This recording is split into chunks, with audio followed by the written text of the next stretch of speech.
दफा का किस्सा है। एक गांव में बिट्टू अपनी बीवी और माँ के साथ रहता था। बिट्टू गांव के चौधरी के होटल पे वेटर का काम करता था और बिट्टू की बीवी चौधरी के घर बर्तन धोने का काम करती थी। उन दोनों के काम करने की वजह से घर का चूल्हा जलता था। गर्मी काफी होने की वजह से गांव के लोग अपने घरों में कूलर लगा रहे थे। बिट्टू की माँ की तबीयत खराब रहती थी और डॉक्टर ने उसकी माँ को ठंडी जगह पर रहने का बोला था, पर बिट्टू के पास इतने पैसे नहीं थे कि वो कूलर खरीद सके। एक दिन बिट्टू की बीवी बर्तन धो रही होती है तो वहाँ मालकिन आती है।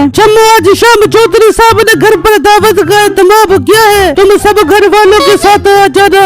मालकिन आपका बहुत बहुत शुक्रिया हमें बुलाने का, हम जरूर आएंगे। छम्मो खुशी खुशी घर आती है। बिट्टू जी, अम्मी जी, आज चौधरी साहब के यहाँ दावत है, उन्होंने हम सबको बुलाया है। आज तो वहाँ मजे मजे के खाने खाएंगे। ये सुनकर बिट्टू और उसकी माँ खुश हो जाते हैं। फिर शाम होती है और बिट्टू अपनी बीवी और माँ के साथ दावत में आता है तो वहाँ जगह जगह कूलर लगे होते हैं। गांव के और लोग भी वहाँ पर आ रहे होते हैं। बिट्टू की माँ थक जाती है और आराम करने एक कमरे में आती है। वह कमरा तो बहुत ठंडा है, कूलर की वजह से मैं थोड़ी देर आग लगा लेती हूँ। बिट्टू की माँ वहाँ सो जाती है। तभी मीठा और उसकी बीवी नसीबो चोरी के इरादे से कमरे में आते हैं। बिट्टू की माँ को देखकर वो डर जाते हैं। अरे मीठे, अब हम क्या कर बेबेंगे? अगर ये बुढ़िया जाग गई तो हमारा भांडा फोड़ देगी। बेगम तू फिक्र न कर, हम जल्दी से अपना काम निपटाते हैं और फिर शोर मचाकर सारा इल्जाम इस बिट्टू की माँ पर लगा देंगे।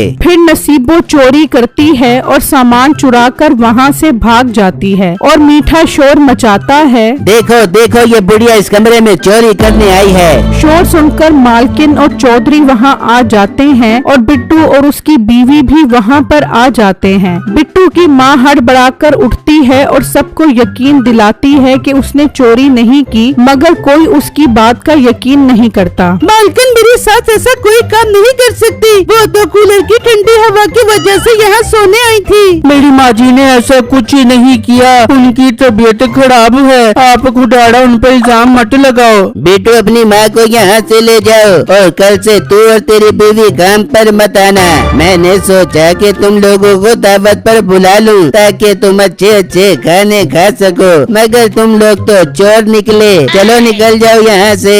मालकिन, हमें काम से मत निकाले, हमारा गुजारा कैसे होगा? अगर हम काम नहीं करेंगे तो खाएंगे कहाँ से? तुम्हारा गुजारा कैसे होगा इससे मुझे कोई मतलब नहीं। तुम चोर हो, तुम लोगों की हमें कोई जरूरत नहीं है, निकल जाओ हमारे घर से। फिर वो उदास होकर घर आ जाते हैं और मीठा खुशी खुशी घर आता है और नसीबो को सारी बातें बताता है। ये सुनकर नसीबो खुश हो जाती है, जबकि दूसरी तरफ बिट्टू और उसकी बीवी उदास बैठे होते हैं। बिट्टू जी, मैं कुछ दिन बाद दोबारा मालकिन के पास जाऊंगी, हो सकता है वो मुझे दोबारा काम पर रख ले। नहीं बेगम, अब तुम वहाँ नहीं जाओगी। उन्होंने मीठे के कहने पर हम पर इल्जाम लगा दिया और हमारी बात का यकीन ही नहीं किया। अब वहाँ जाने का कोई फायदा नहीं। लेकिन बिट्टू जी, ऐसे तो हमारा गुजारा मुश्किल हो जाएगा, हम क्या करें अब? बेगम, अब हमें कहीं और काम ढूंढना पड़ेगा। फिर अगला दिन होता है। बिट्टू और उसकी बीवी काम ढूंढने निकल जाते हैं। बिट्टू जगह जगह काम मांगता है मगर उसे कोई काम नहीं मिलता, जबकि दूसरी तरफ छम्मो काम ढूंढते ढूंढते एक ढाबे पर आती है। भाई जी, मुझे आपके ढाबे पर खाना पकाने का कोई काम मिल सकता है? बाजी, आपको पकौड़े और जलेबी बनानी आती है? जी जी भाई, पकौड़े और जलेबियाँ बनाना मुझे बहुत अच्छे से आता है। ठीक है, फिर आप पकौड़े बनाओ। फिर छम्मो पकोड़े बनाती है। लोगों को छम्मो के हाथ के बने पकोड़े बहुत पसंद आते हैं। फिर शाम हो जाती है और सारे पकोड़े बिक जाते हैं। ये देखकर ढाबे वाला बहुत खुश होता है और छम्मो को पैसे देता है। कल से आपको ज्यादा पकोड़े बनाने होंगे। जी साहब जी, मैं बना लूंगी, आप फिक्र न करें, मैं कल वक्त पर आ जाऊंगी। छम्मो घर आकर बिट्टू को ये सब बताती है। बेगम, ये तो खुशी की बात बात है, पर बेगम मुझे कोई काम नहीं मिला। बिट्टू जी आप सुकून से काम ढूंढो, जब तक मुझे जो पैसे मिलेंगे हम उसमें गुजारा कर लेंगे। फिर सुबह होती है और छम्मो काम पर आकर पकोड़े बनाने लगती है। लोगों को पकोड़े बहुत पसंद आते हैं, इसलिए वहाँ रश लग जाता है। तो एक आदमी ढाबे के मालिक के पास आता है। भाई साहब आपके यहाँ के पकोड़े तो बहुत कमाल के हैं। पहले तो मैं यहाँ सिर्फ कूलर की हवा खाने आता था, मगर अब तो मैं 2 प्लेट पकोड़ों की खा जाता हूँ। ये सब सुनकर मालिक बहुत खुश हो जाता है और छम्मो को अच्छे पैसे देता है। छम्मो जब घर की तरफ जा रही होती है तो उसकी नजर एक जगह पर पड़ती है। वहाँ एक आदमी पुराना सामान बेच रहा होता है। उस आदमी के पास एक पुराना कूलर भी पड़ा होता है। छम्मो वहाँ आती है। भाई ये कूलर की कीमत क्या है? मुझे ये कूलर खरीदना है। बाजी के मैं आपको 3000 में दे दूंगा। भाई ये तो बहुत ज्यादा है, मुझे 1000 में दे दो।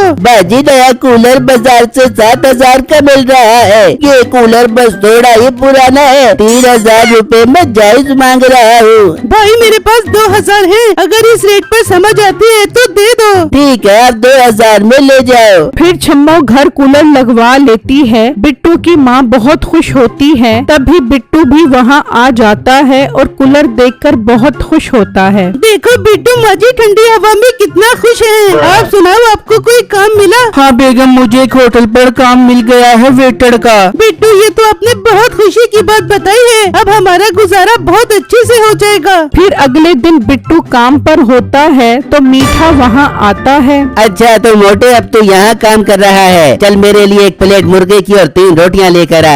बिट्टू खाना लाता है और मीठा खाने लग जाता है। बिट्टू और ग्राहक में मसरूफ हो जाता है। जब वो देखता है तो मीठा गायब होता है। बिट्टू जल्दी से मालिक के पास आता है। मालिक वो जो पौनी वाला आदमी था उसने आपको खाने के पैसे दिए? नहीं उसने तो पैसे नहीं दिए। मालिक इसका मतलब वो पैसे दिए बगैर भाग गया। देख लड़के लोगों पर नजर रखना तेरा काम है। जब तू अपना काम ही ठीक नहीं कर सकता तो तेरे यहाँ कोई जगह नहीं। मालिक आइंदा ऐसा नहीं होगा। नहीं लड़के आइंदा का तो सवाल ही पैदा नहीं होता। निकल जा यहाँ से।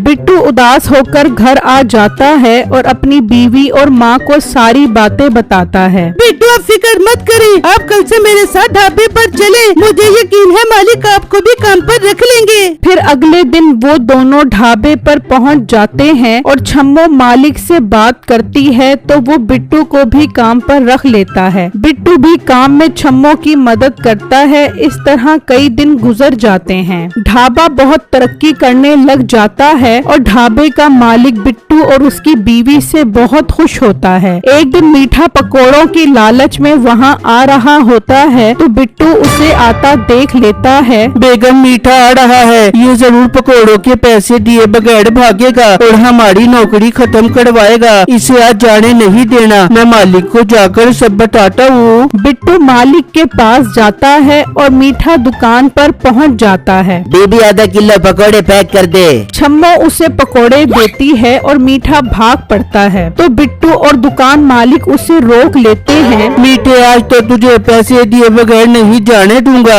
और मनोज इंसान तो खुद चोरी करके इस बेचारे पर इल्जाम लगाता था। बिट्टू ने मुझे सब बता दिया है, अब तेरी खैर नहीं। तभी गांव का चौधरी भी वहां आ जाता है। ये तुम लोगों ने यहाँ क्या शोर मचाया हुआ है? फिर ढाबे का मालिक चौधरी को सारी बातें बताता है। इसका मतलब बिट्टू और छम्मो उस दावत वाले दिन सच बोल रहे थे कि इन्होंने चोरी नहीं की। चौधरी साहब मैंने चोरी नहीं की। तो चुप कर, तेरे घर की तो अब तलाशी लेनी पड़ेगी। फिर वो सब उसके घर आते हैं और तलाशी लेते हैं तो चौधरी का सामान बरामद हो जाता है। चौधरी मीठा और नसीबों को जेल में बंद करवा देता है और बिट्टू की माँ से माफी मांगता है और बिट्टू और उसकी बीवी को दोबारा काम पर आने का बोलता है। चौधरी साहब आपको सच्चाई का पता लग गया, मेरे लिए काफी है। हम इस ढाबे पर काम करके बहुत खुश हैं। ठीक है बिट्टू, जैसे तुम्हें बेहतर लगे।